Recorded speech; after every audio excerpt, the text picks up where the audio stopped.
Hey y'all, I'm back with another bang bang banger.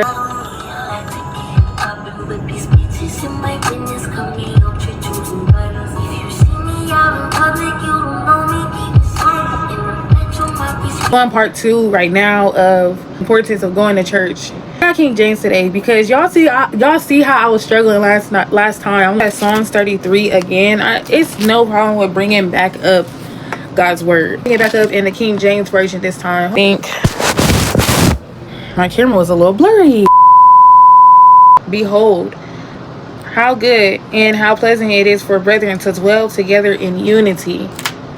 It is like the precious ointment upon the head that ran down upon the beard, even Aaron's beard, that went down to the skirts of his garments, as the dew of Hermon, and as the dew that descended upon the mountains of Zion.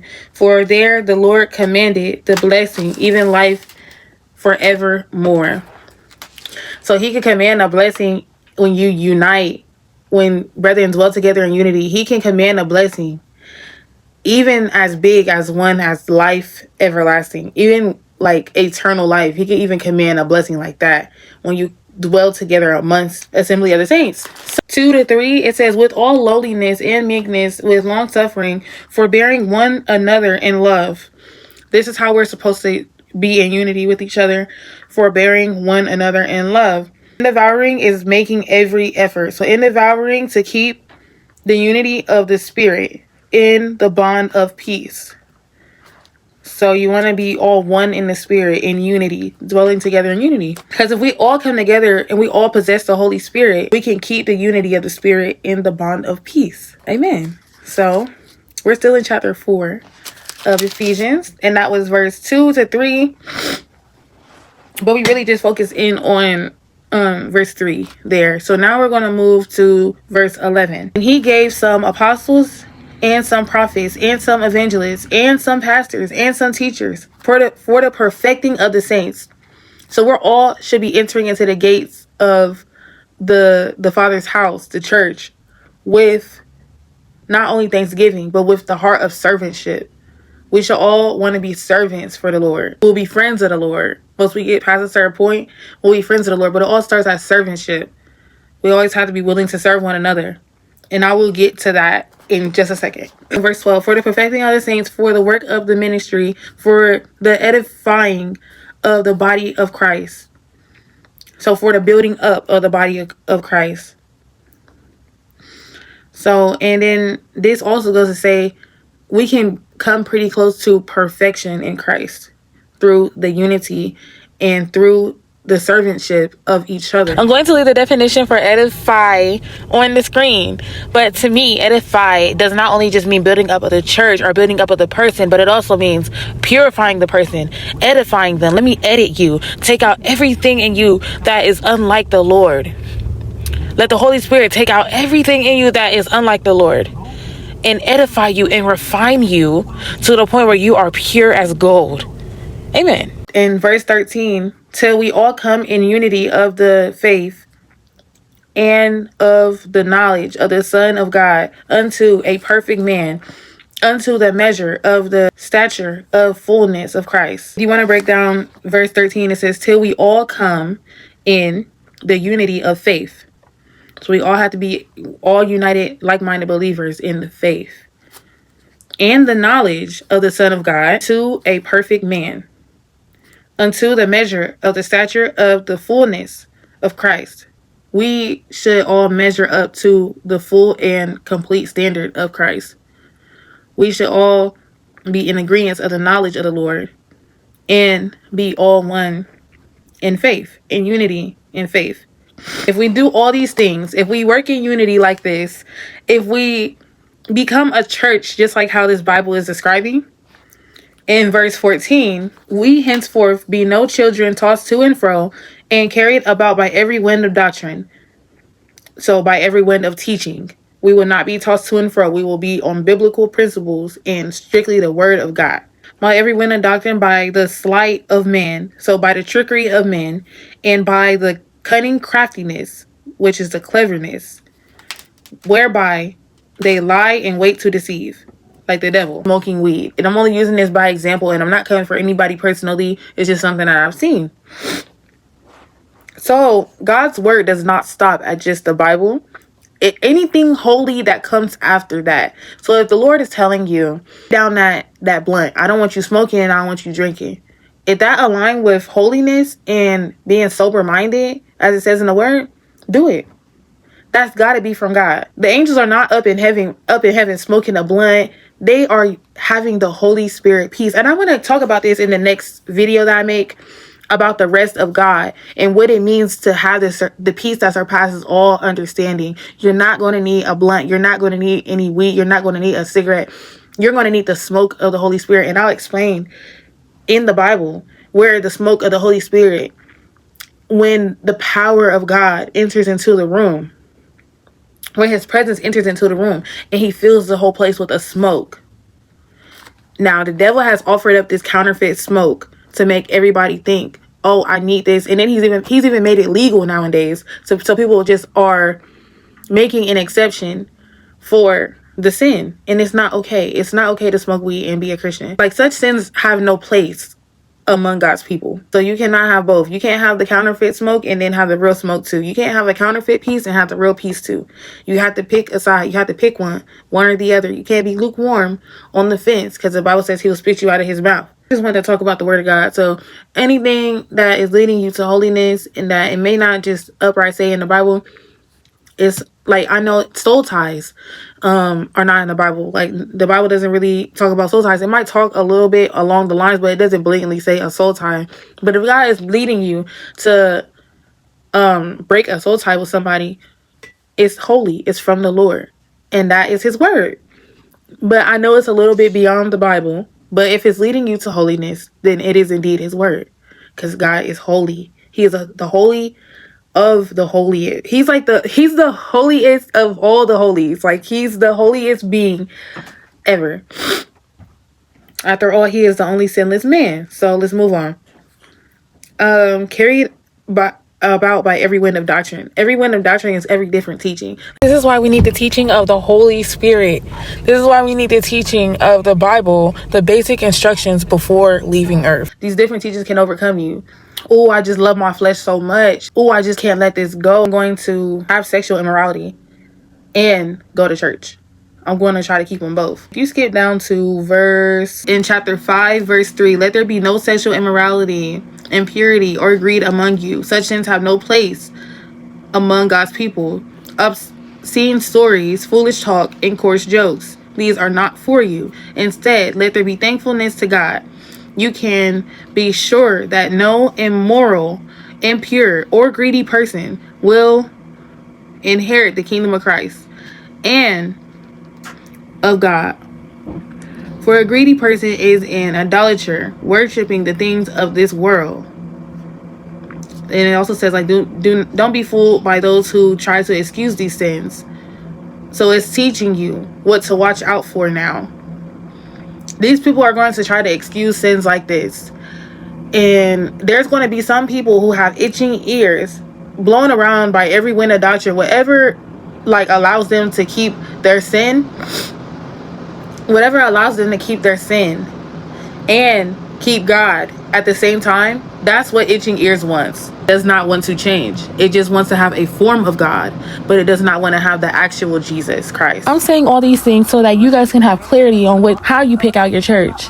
And even these false narratives are sometimes preached within the church. And I'm trying to get you guys to see that you guys have to be in agreement with the word of God in order to make that decision. By every wind of doctrine, I just explained that, by the sleight of men and cunning craftiness, whereby they lie and wait to deceive. Do not be deceived, because the Bible says that my people will perish from lack of knowledge. You have to have the knowledge of the Lord. You have to have discernment of the Holy Spirit. And definitely when you're in relationship with God, you know what he likes and what he does not like. And you will start to hate exactly what he hates. But I'm talking about unity, and I'm talking about the church right now. All comes from verse 11, where it says he gave some. Look at the King James Version, right? It says he gave some. But when you look at the NLT, it says, now these gifts are the gifts Christ gave to the church. The apostles, the prophets, but these are for the church. The apostles, the prophets, the evangelists, and their pastors and teachers. But what do you think these people are? These people are not people who just hold titles. They're in a place of complete and total servantship to God's people, pulling people out of the grips of hell, the grips of the enemy's hand. In Jesus' name, they're pulling these people out. They're in a complete submission to God and saying, God, use me to pull your people out of darkness.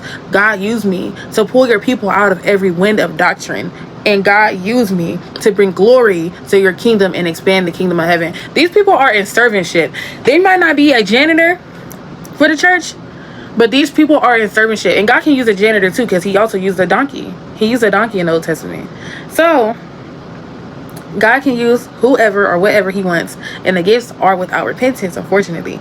But I encourage everybody to be used by God in repentance. In repentance.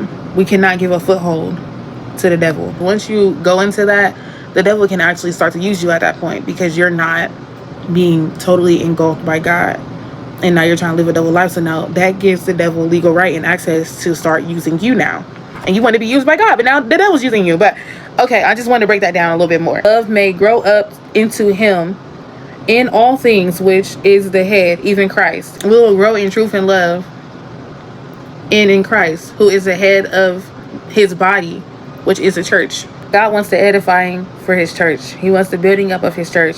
He wants us all to work together to bring glory to his kingdom. We all got to have like minds and have the same goal, and that is to bring heaven to earth. Because let it be in earth as it is in heaven. And how do you think we do that? When we all come together in unity and as one body of Christ, and we're calling down heaven to earth. This is how people get saved. This is how people get changed. We need heaven to be on earth.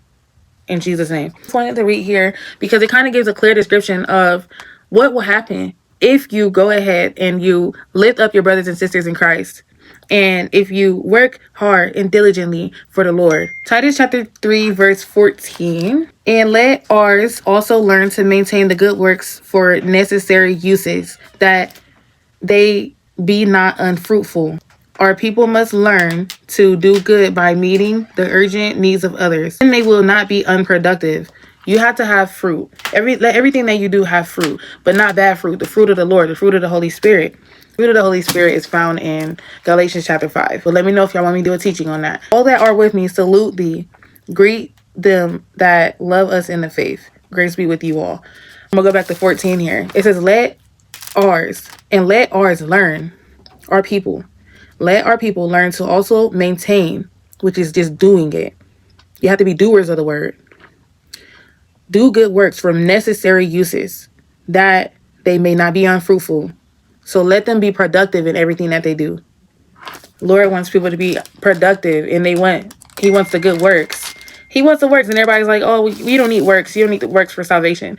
Okay, you don't need works, but you do have to let the Lord use you, and that does require work. After a certain point in time, once you get so far with God, you do have to go out there and do the works of the Lord. Because we're all in servantship when we get saved. Now we're in servantship. Now we're in servantship to God, and we're in servantship to men, because we owe men no thing but to love them. We owe no man a thing but love. We owe no man anything but love. I'll put that scripture on screen. All right, moving on. Because this video is getting kind of long, and I really wanted it to be short. Paul's Thanksgiving letter to Philemon.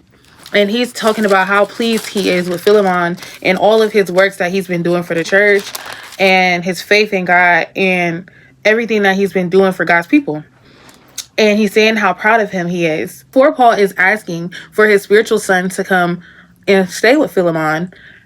He is saying, thank you so much. I'm so thankful for you and everything that you've been doing for God's people. Verse 4 to verse 7 in Philemon. Do King James, because I did say that we're going to do King James. Thank God, making mention of thee in my prayers, hearing of thy love and faith, which thou hast towards the Lord Jesus, and towards all saints, all the believers. The communication, which is the fellowship, of thy faith may become effectual by the acknowledging of every good thing which is in you in Christ Jesus. 7. For we have great joy and consolation in thy love, because the bowels of the saints are refreshed by thee, brother. Now, I'm going to read verse 7 again in the NLT version. Your love has given me much joy and comfort, my brother, for your kindness has often refreshed the hearts of God's people. I love that part. We want to refresh the hearts of God's people. Like, flush out every toxin that they have, and a fresh anointing come on. It says that love covers a multitude of sins. Come on, he's just been loving on God's people and refreshing their hearts. It's like, I love the generosity that comes from your faith. He's generous about how he gives. He's not greedy. Just like how we read in Ephesians chapter 5. No greed should be amongst the saints of God, for they have no place among God's people. So, when you serve, do not be greedy. Let God use you. And if he wants to use you a little bit more, let his will be done. In Jesus' name. So, Lord God, I just thank you for this reading today. I thank you for, Lord God, whoever you've led to this video, whoever watched it to the end, Lord God, I thank you for them. And I thank you, Father God, during this holiday season. Lord God, I thank you that you are going to work everything out for our good, for those who love the Lord and are called according to his purpose. Lord God, we just thank you. Thank you, Jesus, for your word. And I pray for a blessed and safe and protected by you, Lord God, this holiday, Lord God. And I pray, Father God, for their strength in the Lord. In Jesus' name, I pray. Amen. I think I'm gonna leave it at that. And may we just be renewed and empowered by this word that we read today. In Jesus' name. All right. I'm getting off here because I didn't want this video to be that long. And I know you guys are trying to get back to your holiday season. But yeah, thank you guys for watching. If you made it towards the end, I just want to say a special message. Thanks for all the support. Thanks for all the love and everything. All the watch hours, every single like, every single subscribe, every single bit of like hope in my ministry or God's ministry. I just want to say thank you. And I also just want to say Merry Christmas and Happy New Year's. And I don't know when I'm going to put out another story time, but hopefully it's soon. I'm trying to think of like a testimonial one. So that's why I've been taking my time with it. Just trying to be led with the Lord with everything else that I do. Because you guys see that I lost someone really close and it taught me a lot. And I really just want God to use this for his glory. After all, it has his name on it, not mine. A cry for Christ. Love you guys so much. Thank you.